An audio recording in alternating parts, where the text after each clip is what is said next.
Today I thought it would be fun to look back at my first 6 months of climbing. I've been climbing for a whole year now, so I might be able to laugh a little bit as I look back at myself.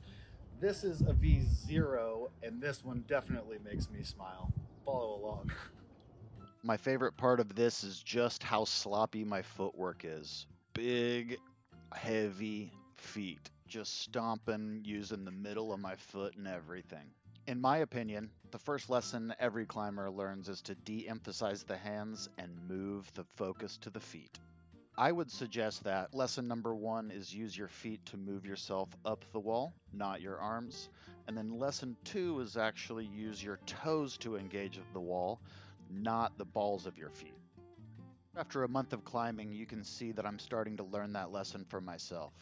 The benefit of using the tip of your toes is it allows you to rotate your feet on the footholds, because later you need to learn how to swivel your hips around to get your body in the right position.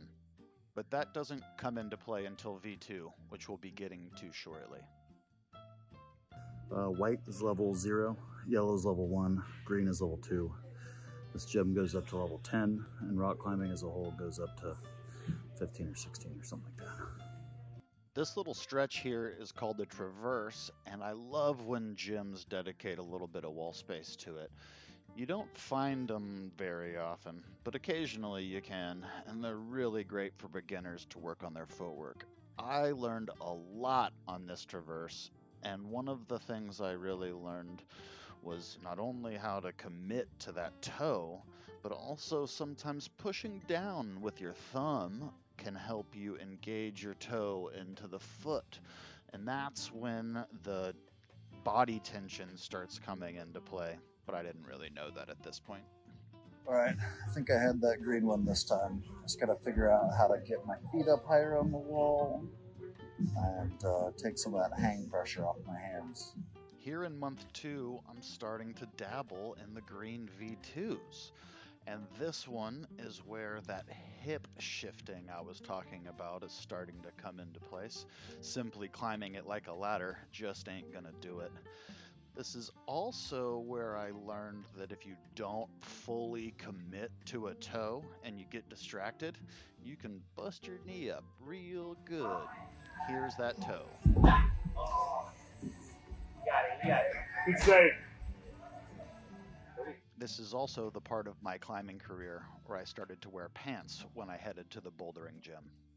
This next one is actually my first dyno.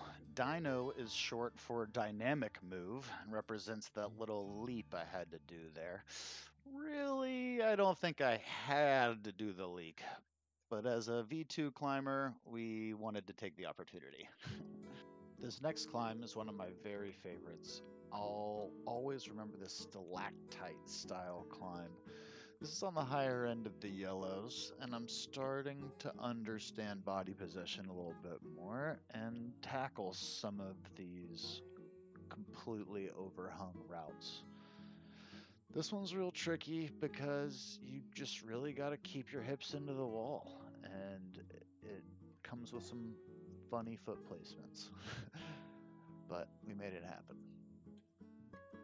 All the fun is clearly on the bottom, and the top is really just finishing it out. Now I am starting to get into the reds, and I start to have actual projects that I work on a couple times in a row. This is one that this is how I finished it. So I worked real hard to get to this point, struggling, piecing my beta together. And the trick was getting my feet out on the tip of this volume. When I was first trying to do it, you could see that I didn't know what to do with my feet to get to the finish. I'll skip the beginning and jump right to the good part. On this next one, we stick to the same part of the wall, but we're a month later, month number 4 of climbing. This is another project I had to work on for a while, and I also have a little sneak peek from my first climbing friend, Phil. We're still buddies here 8 months later. But this one has some body position where you have to kind of traverse out to the side and then climb back on top of that volume again. This boomerang handle up there, I still remember as being a trap. I end up skipping it in order to make it work. But that footwork and hips of being able to stand up there and then shift your weight, I barn doored, flip-flopped off of there a half dozen times. It's really fun looking back and thinking on this one. And as promised, here's my buddy Phil. That's the way to do it. We are nearing the end of this video as I get 5 months in here, and I'll remember this big red dot for a while too. This hip and hamstring flexibility of getting your toe up there, and then you have to shift weight and then think about the foot being behind. It's interesting getting that wall awareness of thinking where everything is, sometimes looking backwards to move forwards.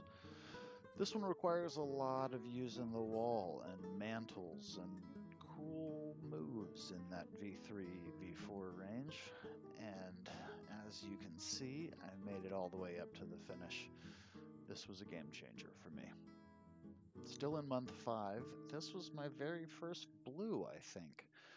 It was really gratifying because it required this sideways movement on the wall and obviously lots of hips. You have to have some good footwork to try to stay engaged with the wall. Clearly I messed up. This orange climber jams me up a little bit, and as an orange climber I think you should know better. But anyways, the mail slot finish on here, I'll never forget sliding my hand in there, scoring that victory.